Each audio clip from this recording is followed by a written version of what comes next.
Samantala, pagpapakawala ng Tomahawk missile sa ongoing Balikatan exercises, kinundina. Detalye ng balita mula kay Manang Milky Ricunan, Aris 12. Manang Milky, good morning. Maring kinundina ng Makabayan Bloc ang pagpapakawala ng Tomahawk missile sa ongoing Balikatan exercises sa pagitan ng Pilipinas at Amerika. Nakapaloob ito sa House Resolution 992 ng Makabayan.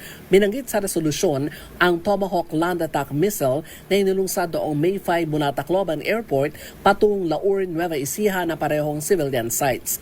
Iginit sa resolusyon nang nabanggit na aktibidad ay paglabag sa soberenya ng Pilipinas at nagdudulot ng matinding panganib sa ating mga kababayan.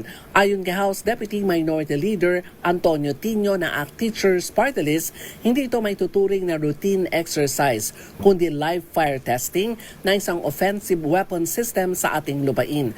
Dahil dito ay ginit ng Makabayan Bloc ang agarang withdrawal ng US missile systems at pagtatapos ng kaparehong live fire missile activities sa ating teritoryo. Ako si Milky Ricunan nagulat para sa DZRH, una sa Pilipinas, una sa Pilipino. Maraming salamat, Manang Milky.